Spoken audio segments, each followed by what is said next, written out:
it's not looking good for Blake Lively. And Blake has one person to thank for that, herself. Blake, take a good look in the mirror. Because every time you open your mouth, every time you release a new statement, every time you try to spin a new version of events, guess what? You expose yourself. A quick glance at her past reveals a pattern of manipulation, a pattern of control, a pattern of someone who just cannot stand the idea of not being in charge. And now, it's all coming back to bite her. Blake has spent years carefully crafting an image of herself as Hollywood's golden girl, the effortlessly chic, funny, stylish actress who somehow managed to marry one of the most beloved actors in the industry and live the perfect drama-free life. But that was all smoke and mirrors. Because the moment things didn't go her way, the real Blake Lively started to show. And trust me, it's not a good look. Because now, with this lawsuit, she's not just exposing Justin Baldoni, she's exposing herself. Her own contradictions, her own hypocrisy, her own lies. Blake is fighting hard to prove her story. But here's the problem.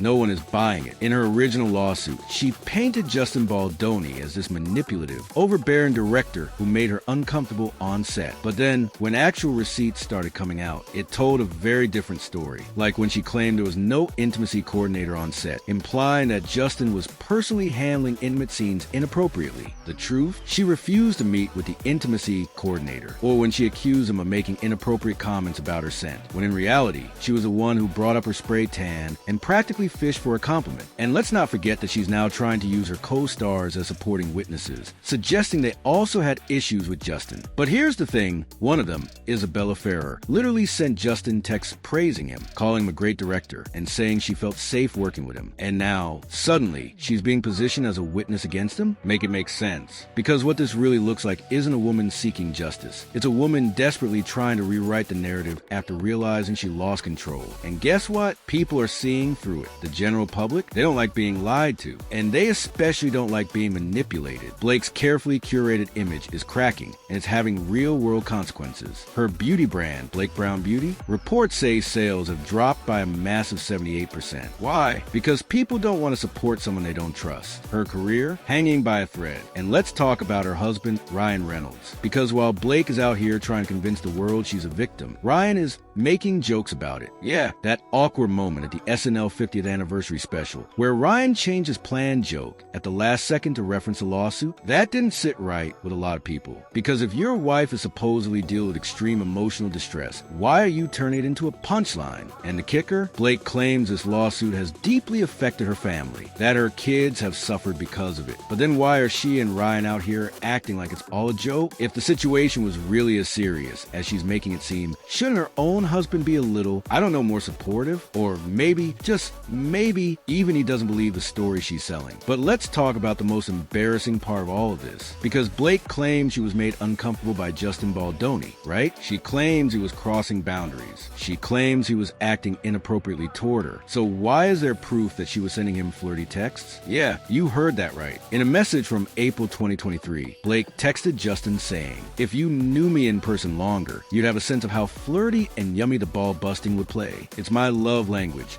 spicy and playfully bold, never with teeth. I'm sorry, what?" For someone who's now claiming Justin was making her feel exposed and ogled, she sure had no problem sending texts that sound like they belong in a bad romance novel. And Justin's response? Completely professional. He ignored her attempt at whatever this was and brought it back to work. Because while Blake was trying to create a moment, he was focused on making a movie. And let's not pretend this is some isolated incident. Because Blake has a history of turning people against each other. She admitted in a 2008 interview that when she was cast in Gossip Girl, she deliberately poisoned the rest of the cast against Penn Badgley, who, by the way, was her own boyfriend at the time. Why? Because she didn't like him at first. Let me repeat that. She intentionally made everyone on set dislike him just because she personally wasn't feeling him. And we're supposed to believe that she wouldn't do the same thing here? We're supposed to believe that she isn't trying to turn Isabella Ferrer and Jenny Slate against Justin Baldoni in the same way? The pattern is so clear, it's painful. Blake wants control. Blake wants power. And when she doesn't get it, she plays the victim.